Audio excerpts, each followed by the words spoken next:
So are annuities a scam? Well, you're at the Parkmount Financial Partners YouTube page, and we're going to be tackling that topic today. I recently saw on LinkedIn a post talking about how Ken Fisher was calling annuities a scam. Some people are saying he can't hold himself out as a fiduciary if he says that about a whole product category and doesn't even consider that for his clients. And some people were saying annuities are a scam. Why would you even consider them? So we're going to be delving into that topic and analyzing what exactly are people talking about. These annuities are just financial products. They have pros and cons. Why do people say that they are a scam? Are there any situations when annuities may be in a client's best interest? Before we get into that, though, it's important to note that we're talking about income annuities. That's typically what people are talking about when they talk about annuities. Annuities are quite a complex array of products. There's variable annuities, there's index annuities, there's fixed annuities. We're not going to be covering all of that. We're just going to be talking about income annuities as a whole today. As far as income annuities go, the safety first approach is really a school of thought that advocates for potentially the use of annuities. It really is about having fixed and guaranteed income. They basically say that you should calculate your income needs when you're heading into retirement and distinguish between what's essential and what's discretionary as far as your income needs are. So basically, you look at what keeps the lights on, keeps you fed, keeps you sheltered, and you're going to want to have a guaranteed source of income to provide for those basic needs, which will help you feel more secure because it won't be subject to the risk of the market. So when you look at your guaranteed income sources, you're going to look at your Social Security, if you have any pensions or other guaranteed sources of income. That could even be dividends, I believe, might count as guaranteed income sources if it's from a diversified portfolio.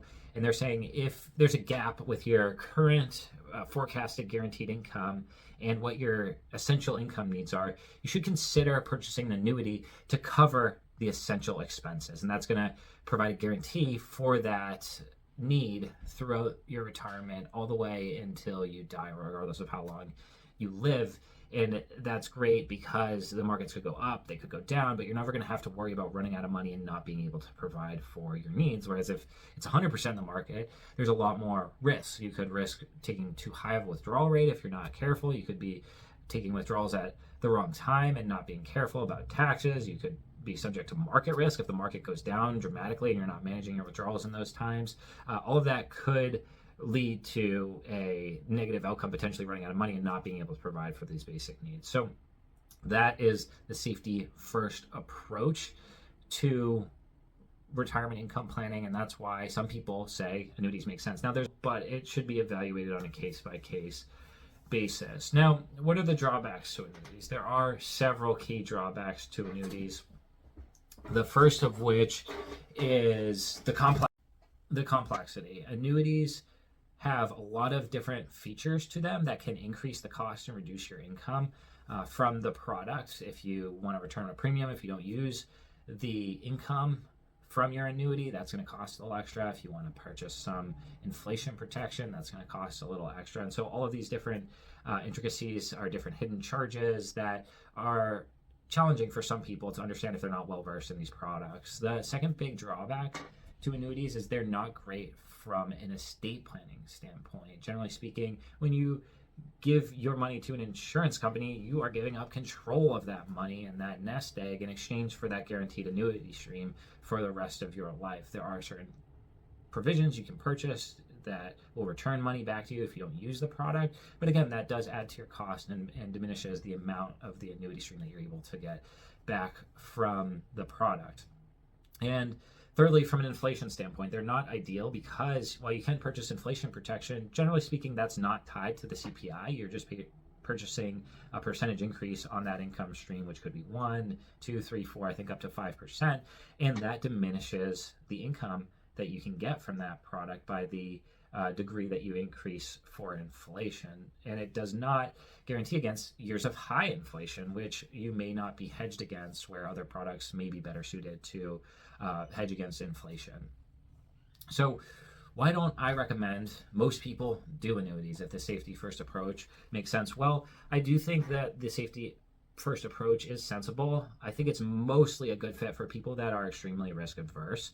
The safety first approach generally only works if the markets experience an absolutely awful period of performance. Historically speaking, a balanced portfolio has been a good bet for someone heading into retirement, especially if they're able to manage their withdrawal within a reasonable percentage of their portfolio. If you look at some of the research on the 4% withdrawal rate, there's over a 90% rate of success in outliving your portfolio while taking a income stream throughout 30 years of retirement. And actually, the median scenario produced an increase of wealth that is still left over at the end of that analysis after years of taking money out of it. And comparing that to an annuity, you're giving up any nest egg. So when you pass on, or when your retirement's done, that money's gone. And comparing that to a systematic withdrawal approach, it's my belief that in 90% plus, roughly speaking, scenarios, you're going to be significantly better off in terms of total wealth by holding on to a balanced portfolio of securities that's well diversified throughout your retirement and generating an income stream by carefully maintaining a withdrawal rate that's sensible and prudent throughout those years. Now, you are giving up the guarantee of that income when you do that, so there is some risk. But for people that have a average to above average level of comfort and confidence in the future of markets, I believe that's a trade-off that's well worth it and could result in significantly better financial outcomes. So I hope you found this video interesting and helpful. If you have any questions about annuities or retirement income planning, please feel free to go to our website, www.parkmountfinancial.com, and enter your information. We'd be happy to share with you a copy of a recent client newsletter to get a better sense of the types of things we work on with people. And if you found this video interesting, please subscribe for more adventures in financial planning. Until next time.